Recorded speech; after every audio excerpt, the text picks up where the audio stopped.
Ladies and gentlemen, welcome the next President of the United States, Mr. Donald J. Trump.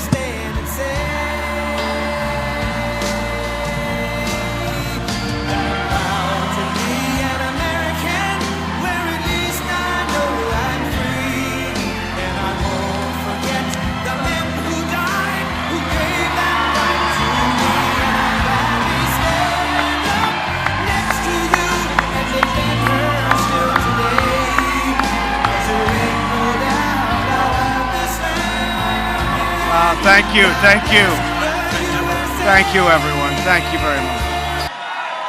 Thank you very much. I have really good news for you. I just heard that the press is stuck on their airplane. They can't get here. I love it. So they're trying to get here now. They're going to be about 30 minutes late. They called us and said, could you wait? I said, absolutely not. Let's get going, right? Let's get going, New Hampshire. And just so you understand, New Hampshire has a special place in my heart because this is where I won my first primary, right? And we are going to stop the heroin, and we are going to stop all of the problems that you have because you have them, and we're going to stop them, okay? You're always going to have, and I mean this, you're always going to have a very special place in my heart. So, new polls have just come out. And we're leading in many of the battleground states. And we're leading all over the country. The LA Times has us 6 points up nationwide. On November 8th, New Hampshire can be the state that pushes us over the top. We're going to win New Hampshire, and we're going to win back the White House, and we're going to make America great again. Remember that. Remember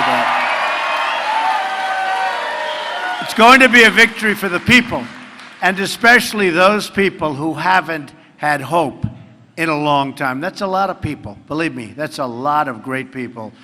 That means cities like Flint, Michigan. I was there yesterday. In 1970, Flint had over 80,000 residents working at the General Motors plant. 80,000. Today, it's less than 8,000 people and heading south, believe me. 40% of the city lives in poverty. And now Ford, think of it. Ford, you read about it today. Ford has just announced they're moving all small car production, the little ones, you know, but they're pretty big. They're probably moving all production. They just don't want to say it. Eventually, I was right. I was right. I've been saying this was going to happen for years, to Michigan, to Ohio, to every place that makes cars. And it's getting worse and worse. Well, they're moving to Mexico, on top of all the other car production that they've moved there and that other companies have moved there.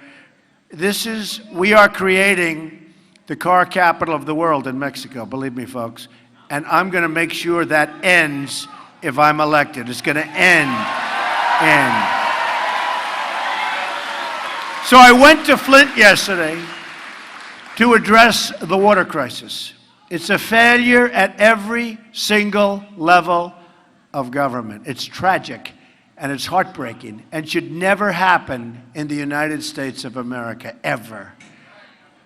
It used to be cars were made in Flint and you couldn't drink the water in Mexico. Now, the cars are made in Mexico and you can't drink the water in Flint. That's what's happening to our country. See, that's what's happening to our country. This is what happens when we build up other countries instead of our own. We lose control. It's time to take care of our people and our workers. I'm campaigning in every community, and if you think this is easy, it's not. I've been all over the place. Wall Street, you know, if you would have looked today, all over, including Waldorf Astoria today, we made a big speech on the economy, etc. And I go from there to another place, to here, and I love doing it because what we're doing is a movement. What we're doing, you're going to be so proud of your country very, very soon. So just remember. So proud. And it is a movement, and it's a movement that everybody's talking about. Everybody's talking about it. I'm running to be the president of all Americans. Our support comes from all regions and backgrounds and all walks of life. You are the cops and soldiers, the carpenters and welders, the accountants and lawyers, young and old, rich and poor, black, white, Latino, but above all, we're all Americans, all of us together, all Americans.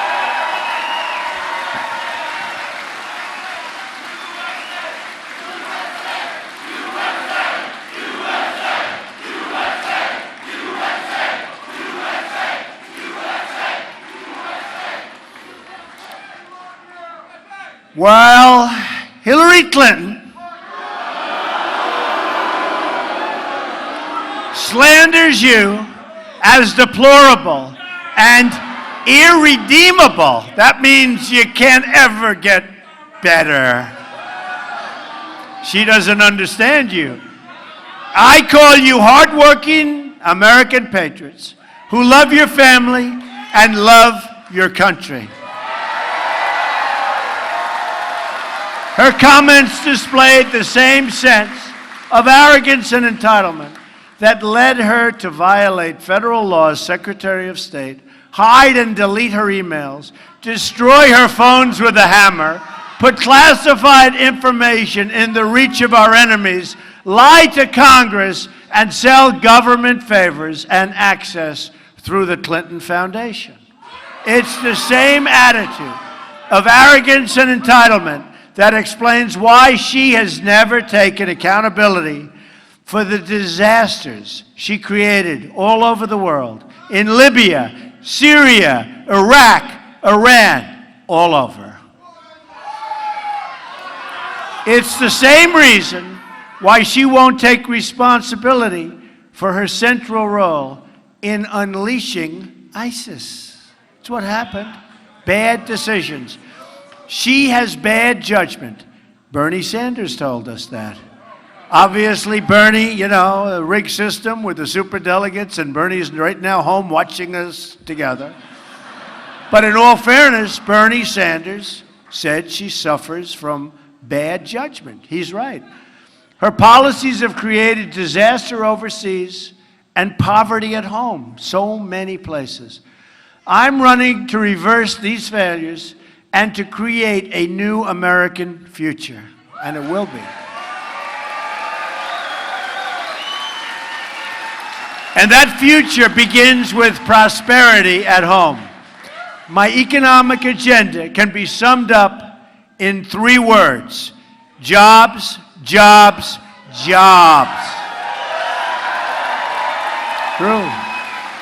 Our jobs have been taken away from us. They've gone to Mexico and they've gone all over the world, but they've been taken away by incompetent politicians that don't know what's happening, or politicians that do know what's happening, but they're being bossed by special interest, their donors. You know what's happening. My economic plan rejects the cynicism that says our labor force will keep shrinking, that our jobs will keep leaving, and that our economy can never grow as it did once before, and there's no reason why it shouldn't be able to grow even better. Everything that is broken today can be fixed, and every failure can be turned into a great, great success. It's going to happen.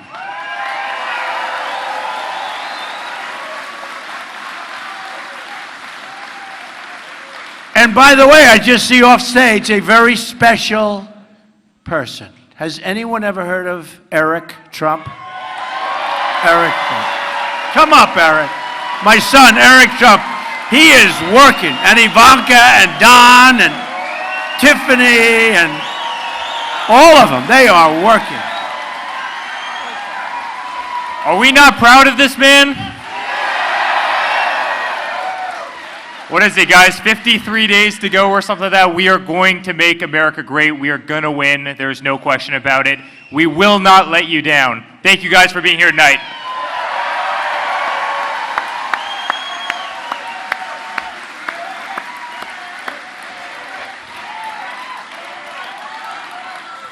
Thank you, Eric. He has been working hard.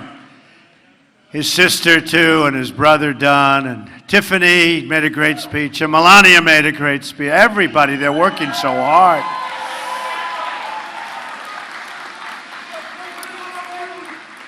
And boy, the press likes to hit them, right? Boy, the press likes to hit them. And they're such good kids, but they can take it. Eric, can you take it? I think so, right? They're good kids. It's time to stop fighting over the smallest words and start dreaming about the great things we can achieve together as a country. Jobs can stop leaving our country and start pouring in. We're going to take them in. No longer a one-way highway into oblivion. Failing schools can become flourishing schools. Crumbling roads and bridges can become gleaming new infrastructure. Inner cities can experience a flood of new jobs and investment, and rising crime can give way to safe and prosperous communities. All of these things and so much more are possible. We have such potential in this country.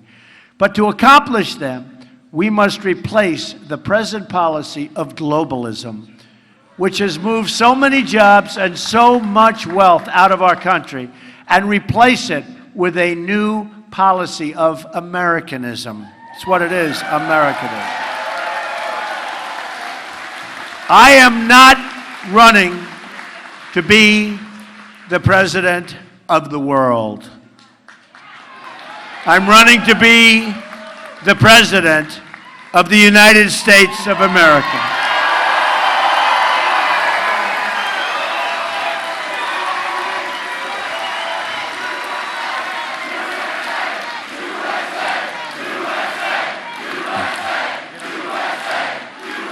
Thank you.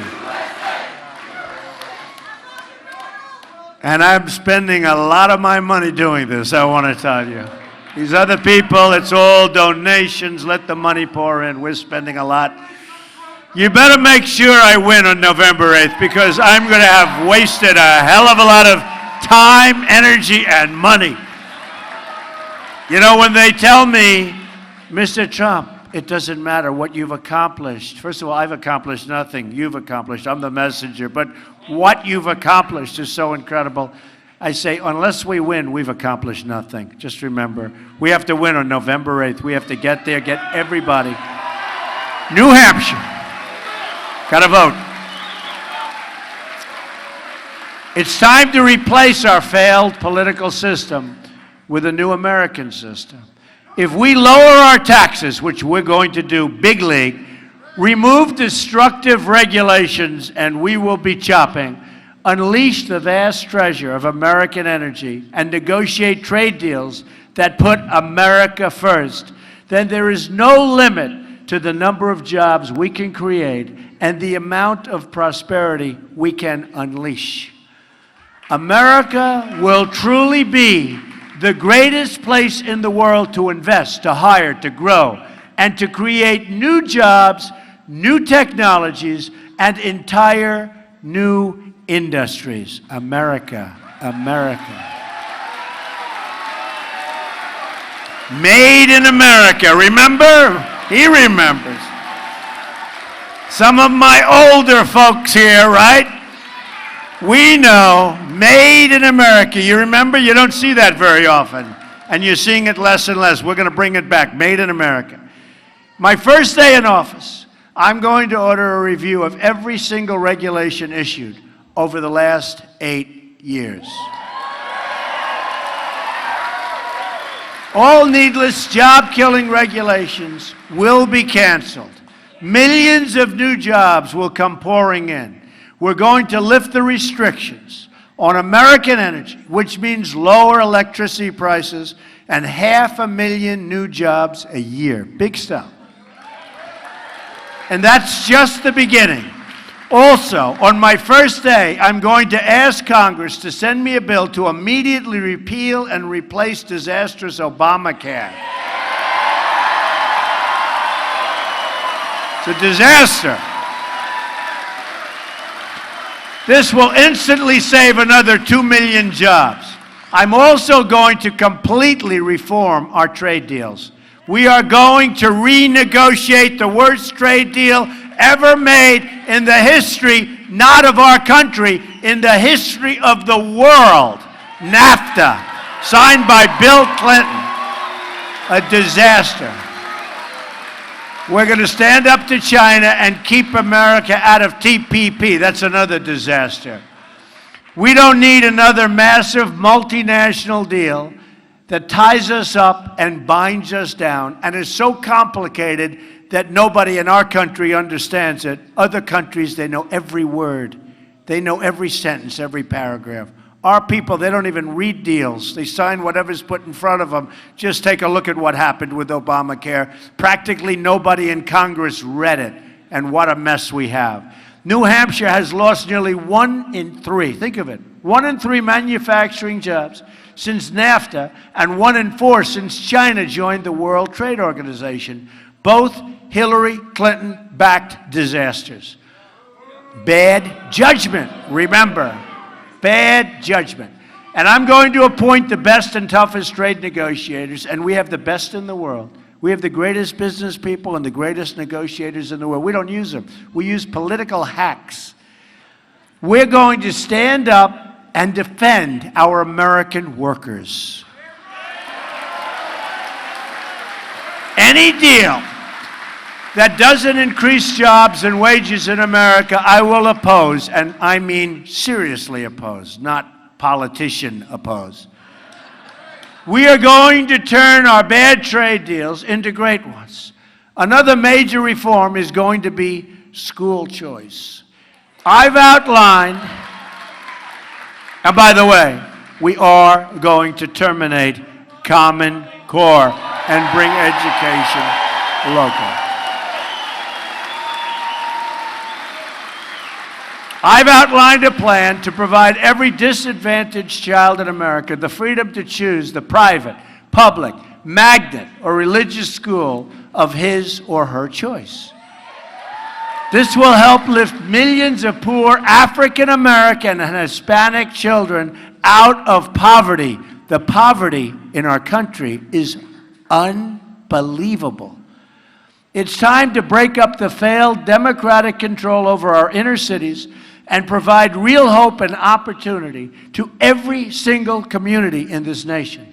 Our policies on taxes, trade, regulations, and education will grow. Incomes will boost and go right through the roof. We have to increase people's incomes. Do you know that many people in this room made more money 18 years ago in real wages, think of it, than they do now?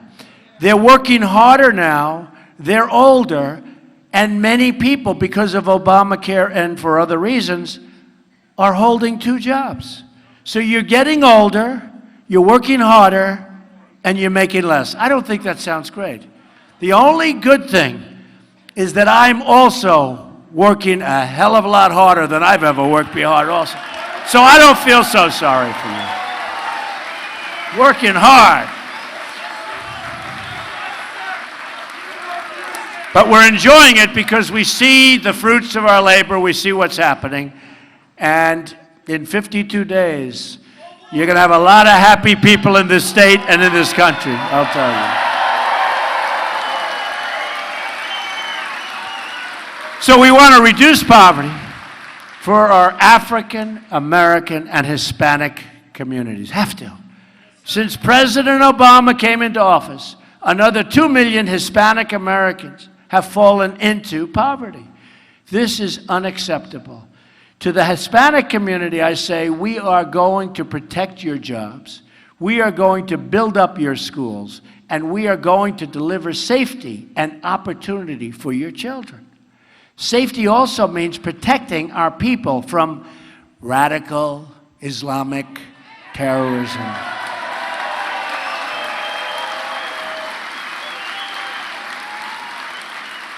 My opponent wants a 550% increase in Syrian refugees. You saw what happened yesterday? Hundreds of thousands of people are being approved to pour into the country. We have no idea who they are. What a mistake. The great Trojan horse, 200 years from now, they'll be saying, boy, that was a bad, bad couple of years. You know, folks, we all have a big heart, and we want to build safe havens. We owe $20 trillion very soon. The debt's doubled under Obama, but we owe $20 trillion. The Gulf states have a lot of money. We're going to get them to put up the money. We'll build it. They have to put up the money. We'll build safe havens. We'll take care of people. But we cannot let them come into our country. We just can't. Not now.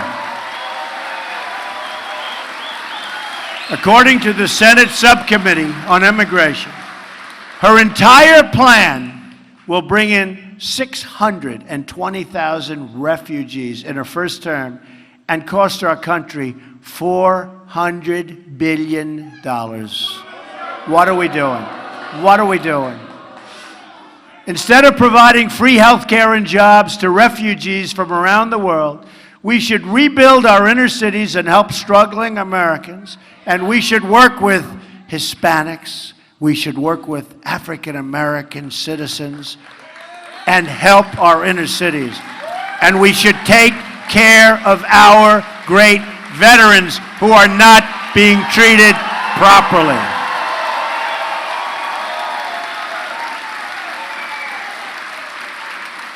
They have their priorities so very wrong.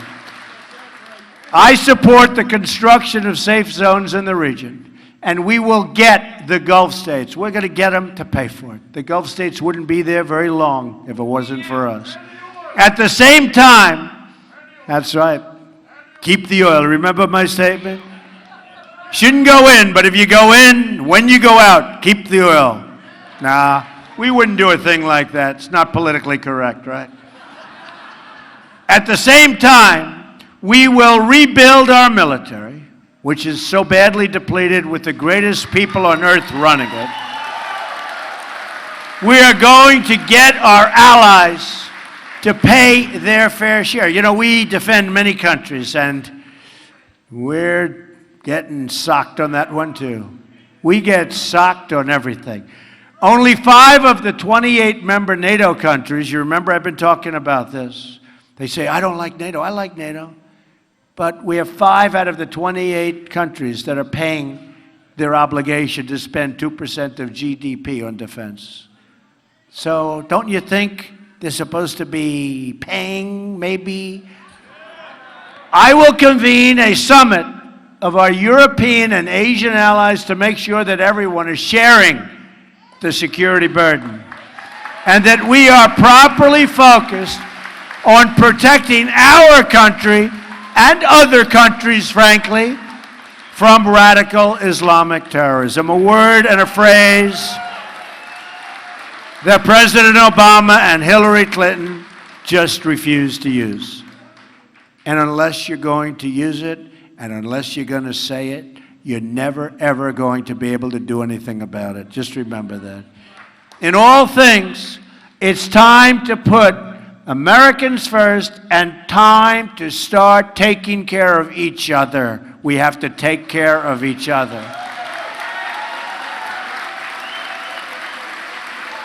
And is there any place that's better to be than a Trump rally in New Hampshire? Here we are.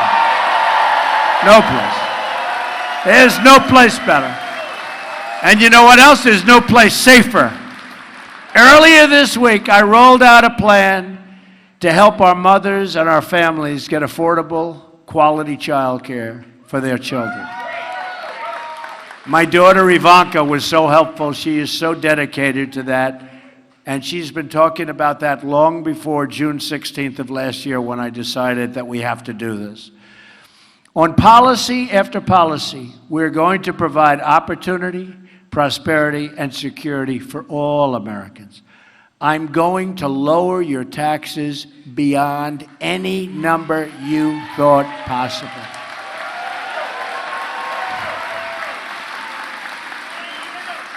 And by the way, Hillary Clinton is going to raise your taxes very, very substantially. She is. Very, very substantially. I'm going to get rid of massive amounts of unnecessary regulations on business and in your life. It's killing your businesses. I'm going to repeal and replace Obamacare. I'm going to appoint justices of the Supreme Court who will follow the Constitution. I'm going to rebuild our depleted military, and we're going to take care of our vets. We have plenty of them here tonight. I'm going to save your Second Amendment, which is under siege.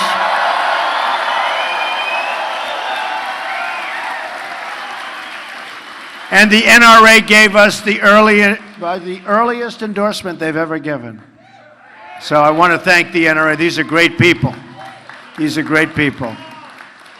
You've got to get out and vote. If you want to save your Second Amendment, believe me, you have to get out and vote. I'm going to stop illegal immigration and drugs coming into our country, and yes, we will build the wall.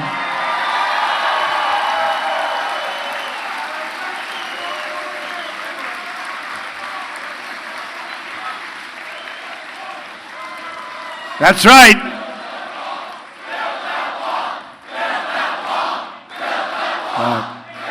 We will. We will build the wall, and Mexico will pay for the wall. Believe me, they will. They will. We have a trade deficit that's so massive with Mexico that the wall is a peanut compared to what we're losing. They will pay for the wall. They just don't know it yet. Okay? Believe me, they're going to pay for it. And they'll be happy to do it.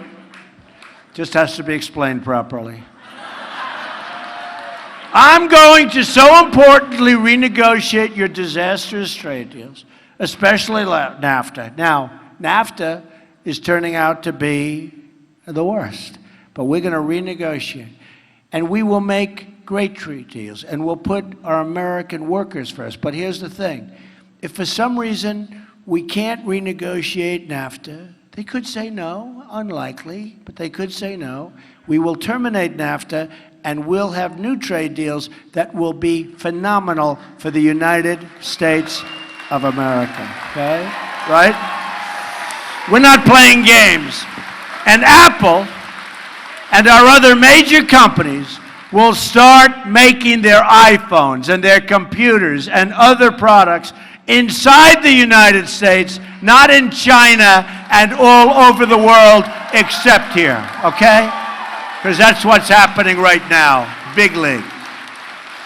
We don't make our products anymore in the United States, but we will again, like never before, mark my words. We will rebuild our roads, our bridges, tunnels, highways, airports, schools, and hospitals. American cars will travel the roads.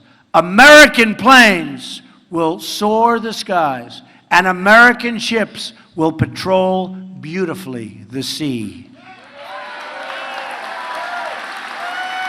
American steel will send new skyscrapers high into the clouds. American hands will rebuild this nation. And American energy, mined from American sources, will power our nation.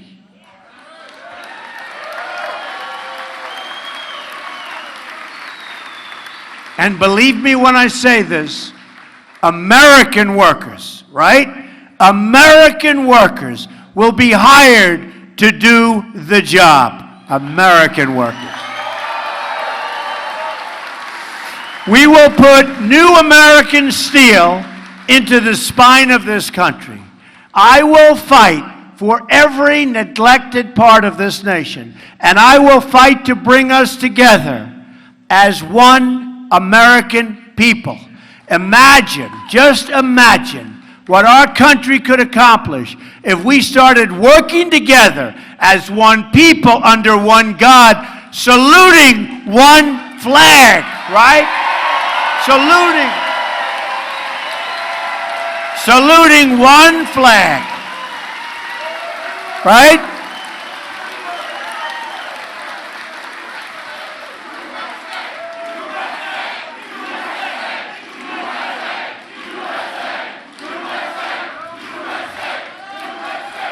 It's time to break with the bitter failures of the past and to embrace a new, inclusive, and truly prosperous American future. Jobs will return, incomes will rise, and new factories will come back, and they will come back rushing into our shores. It will be a beautiful sight to behold. Once more, we will have a government of, by, and for the people. We will make America wealthy again. We will make America strong again. We will make America safe again. And we will make America great again. Thank you very much, everybody. November 8th, go out and vote. God bless you. God bless you. Thank you.